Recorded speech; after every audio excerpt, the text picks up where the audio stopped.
Look, this is a chance here in Oklahoma City to ignite one of the last major cities in the country without professional soccer. Get to know your district here on Morning Kickaround. Moving to the middle of the country, Oklahoma City is in the works. A brand new stadium is waiting in the wings, and a whole lot more to detail Oklahoma City's soccer scene. We have president at Echo Investment and OKC for soccer. Welcome aboard, Court Jeske. Thank you for joining us, sir. Robert, Jason, thank you for having me on. It's good to finally get you on, Court. I feel like this has been a long time coming to talk about what's going on in Oklahoma City. So I'm glad to have you here.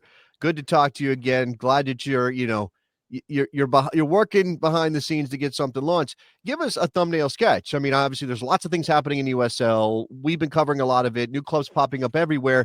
We've obviously had soccer in Oklahoma City, but this is a new effort. Tell us where we are with OKC. Yeah, happy to do it. And thank you for having me on, especially on Halloween. So for all the listeners out there, exciting day for you and your family with the World's Game. And so I came onto the scene about a year and a half ago.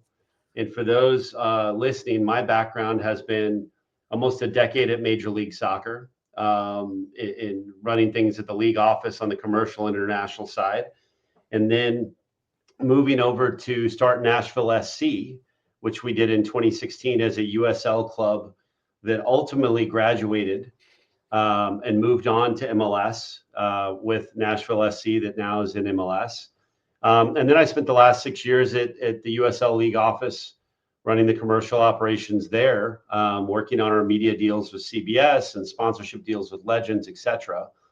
And I found a great opportunity in Oklahoma City to work where I'm from originally, part of the story, to bring professional soccer to the city of 1.6 million people.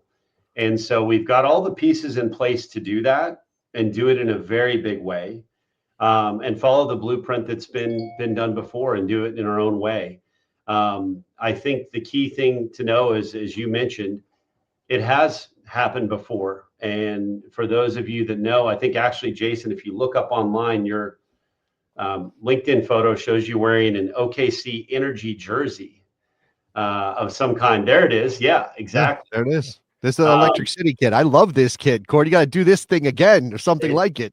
It sounds like it. We'll bring those things back. So there was a group that started the club in 2013, Bob Funk Jr., Tim McLaughlin, and Donna Bartley, and they did a great job. Grew the club. They were somewhat limited by a 100-year-old stadium, and it was just not a great fit. And secondly, the pandemic. The pandemic was hard for all live sports. And so between a couple of different things that happened in 20 and 21, ownership decided to put the club to rest for the moment, or go on hiatus, as the official term is with USL. And then they began a process for the next 4 years to find the right leadership and put the right stadium plan in place. Now, this is really, really critical. As two people that follow all pieces of the soccer ecosystem, I equate it to this. You guys remember the team Chivas USA? Of course. Who could not remember the team Chivas USA? Well, you go from that club that was operating even as recently as 2014, announcing 2,000, 3,000, 4,000 fans at games and struggling mightily. I remind people that's actually the same team that is LAFC today, the most valuable club in Major League Soccer. The only differences are new ownership, new vision, new downtown stadium, new brand. Those are pretty big differences, but they're the same differences that we have in OKC. So we are actually building from a very strong foundation of professional soccer with what the Energy did, and they did a lot of things right. We get to take this hiatus and reinvent and accelerate the appetite for professional soccer as we return it to Oklahoma City. We'll get to how close the stadium finalization and that plans in a second, but we were talking about the team name. Is it going to be the same club name? Or are you going to keep the same imagery? Yeah, so we are going to pivot on that. One of the first things we did when I joined the club was we engaged the original season ticket supporters. And I was really impressed. We had almost, remember, the team hasn't played in 4 years. And there's not even been an email go out. And we had almost 200 people show up for a supporters meeting to voice their appetite, concerns, goals, dreams for soccer in the city. That impressed me. Through that process and a process that we're going through with Matthew Wolff, the designer, on so many crests, including LAFC, we found that the energy brought a lot of great things to what we were doing, but it also set an artificial ceiling in the mind of a lot of new fans. So we did a poll, and we took over 10,000 name suggestions, and kind of aggregated those together. And we're working with Matthew now to go through that final process of, with the community's input, selecting the name for the next 50 years, and beyond, selecting the colors, selecting the brand that represents all of what OKC is today. Now, obviously, Rob wanted to talk about the name. That makes sense. We know that that's very important. And lots of teams have sort of given themselves a little bit of extra of a boost at the beginning of their life in American soccer by having a cool crest, by having something that people want to wear, not just in town, but obviously that you can sell outside of the city. But as we were discussing before the show, the real thing that's happening here that's going to transform soccer in Oklahoma City is the stadium. So, Court, give us some details around this. I mean, you were talking before the show. I will say this with just all the respect I can. You were bragging about some numbers. So tell us about those numbers. Yeah, listen, and the numbers are a collective effort. But, I've been very fortunate. I started working in soccer in this country in 2001. I didn't play to any great esteem, but I was selling tickets for the Kansas City Wizards at Arrowhead Stadium. And let me tell you how hard that was. But we were having crowds of 2,000 and 3,000 in an 82,000 seat venue, and we all know that doesn't work. MLS recognized at the time it didn't work. USL has over the years recognized that having the right home, the proper house to execute and provide a home for fans in the game is so critically important. So our previous ownership group, led by Bob Funk and others, worked with the existing one and the city's office to go through a series of funding mechanisms and votes. And as of October 15th, earlier this month, we're delighted that we have $121 million of public investment committed to go along with the private investment that we are making at Echo Investment Capital. So what this represents is the largest investment into a stadium that's ever happened in the U.S. outside of MLS. And you can pick any other acronym, league, men's or women's, for that. But what we believe is that this will be a home not only for soccer, but lots of other opportunities as well. Concerts, high school football, maybe professional football of some kind, not NFL. But we have a very, very unique opportunity to set a new bar for what can be done with a 10 to 12,000 seat multi-purpose stadium. I love the graphic you have, and yes, it will be right across the street, literally, from the new Thunder Arena. So we've got some pretty good neighbors on the court, and are building a beautiful new downtown arena just as they come off winning a championship.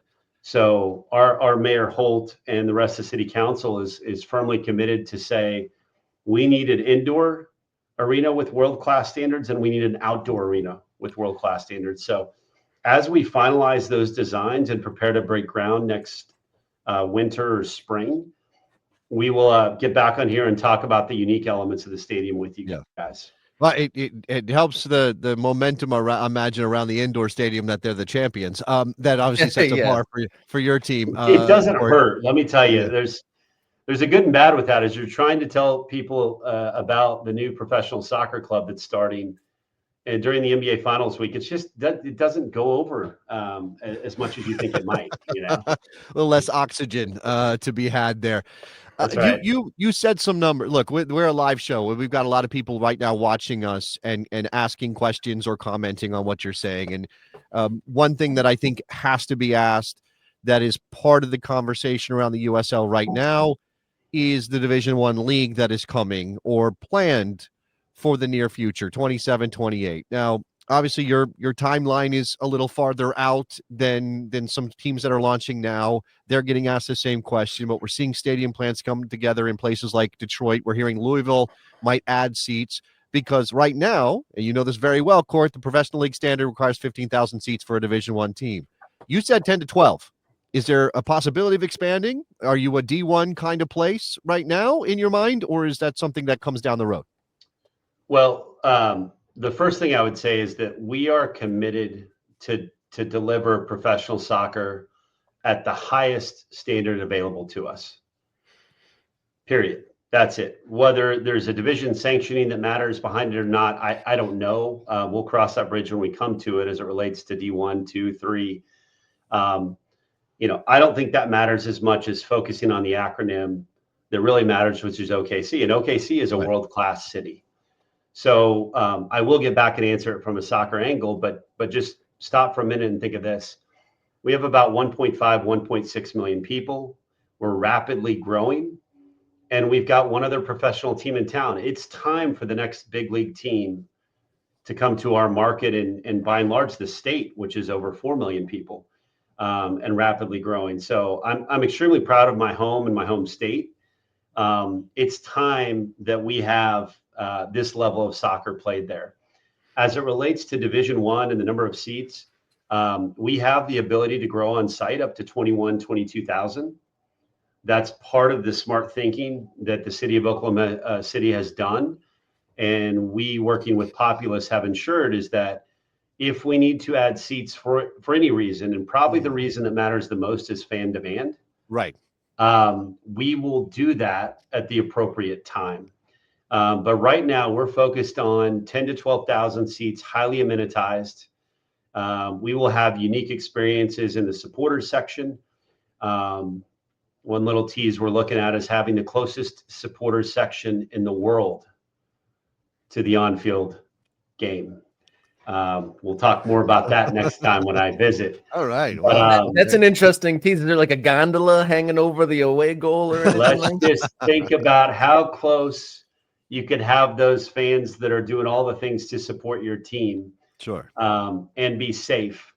So we'll get into that. But we want to have a great supporters section. We want to have a great VIP area, family area, canopy, the ability to host other events. All those things go into the core tenets of us as a club, which is to make sure that we build and execute at a level that makes Oklahoma City proud. And again, our neighbors, the Thunder, have set a pretty high standard, so they keep me really honest. Yeah, there's a very famous former Thunder in your ownership group, but I do want to ask before we move away from the stadium and whatnot, are you able to project a timeline at all for this rebirth of the Oklahoma City soccer team? Yeah, we're working through that in real time, and I get that question from supporters all the time. So our number one focus right now is to finalize the stadium. We get the house right, then the people that come live in it will have an enjoyable experience of a lifetime, and their kids and their kids and their kids. So we plan to finalize those designs and put that with City Council Q4, Q1, Q4 this year, Q1 next year, break ground. And then at that point, we'll determine when we have professional soccer back in 2027 or 2028. But we will have, soccer probably come before then in the form of a pre-pro launch and make sure that we bring something back because, man, I'm telling you guys, the market is hungry for elite level soccer. I get an email every day for someone saying, how quickly can you guys come back? So that's just where the sport is here in 2025 in our country. We should all be very proud of that. I imagine that it'll be a natural renewal of the rivalry with Tulsa down the road. We have some Tulsa fans. This is old Tulsa Mario. There's FC Tulsa is big league, Ewan says, Court. It feels like maybe you disrespected Tulsa already I would never. So I'm originally from one of the suburbs of Tulsa, so I would never disrespect them. Okay. All I would say is that we're going to do things to the standard that we require as a club. All right. Fair enough. And leave it at that. But And congrats to them and good luck this weekend in the playoffs. That's Number a one. huge Top regular season result for FC Tulsa and the Kraft family. Just a great job with that club and that turnaround. You want to follow a club branding exercise and taking something that had been drug into the trenches and then brought back to life. Talk to those guys. They've been through it. Look, I lament the loss of old names, and I will always have a spot in my heart for the Roughnecks, but, Matthew Wolff did it right, and they look cool. So go ahead, Rob. Before we let you go, we do want to talk about the ownership group. It kind of seems like a variety of partners here. Last month, you guys released the news of the Chickasaw Nation being a community investor, and then you said there's public and private, and also very famous Oklahoma City Thunder player Russell Westbrook is involved with that. How does that kind of jigsaw puzzle of different partners, how does that all fit? What are the roles in there? Yeah, great question. So from the beginning, when I sat down with my partner, Christian Kennedy at Echo, who's the founder of Echo and driving this project, we both agreed that we have to cast a wide net. We have to involve, current people in the city, commercially influential people across the state, you name it. This has to be more than he and I and just the supporters we have today to grow it. So one of the first people that showed interest was Russell. And again, an 11-year Thunder veteran. He will tell you directly, I grew up in LA. I was born in LA, and that's always home, but I grew up in OKC. He spent the first 11 years of his career there, and he has friends, family, strong lifelong ties there. And so he really is invested in this project and the 50-acre development around it. He's actually our commercial advisor for the style of that. We named him the creative director for the district, and he's got 30 million Instagram followers. I think I have 3. So what I've learned is if he says it's cool, it gets to a lot more people than if I do. Mm-hmm. So we love having Russell on, and we love the Chickasaw Nation, one of the strongest and most aggressive commercial entities in the state, and they do it for the right reasons to enrich the lives of people in the state of Oklahoma. So we've cast this wide net. We're going to cast it a little further. There'll be some more announcements about people that have joined the movement as we build. But there is a strong appetite for professional soccer at any level.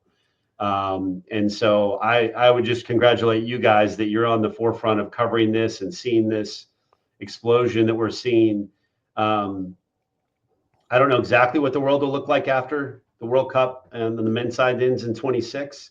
Yeah. But there's going to be a lot more people looking for community in soccer. Not looking for soccer, but they're going to be looking for community in soccer. And I think we all agree, and the premise of a lot of your show is we need to provide those places for people to play and cheer more so across the country. Where they live, right? Where they live. Yeah, meet them where the fans are. That's right. Yep. Yeah, a community around the team is definitely more important than anything else. But can't wait to follow the journey. It sounds like there's a lot of exciting things in the works in Oklahoma City, and looking forward to another soccer team to dot the map with here in the United States. So, Court, thank you so much for joining us here on Morning Kickaround. We can't wait to hear what's up next for soccer in your city. Thanks so much for having me on. Love the show, guys. I appreciate it, Court. Thank you.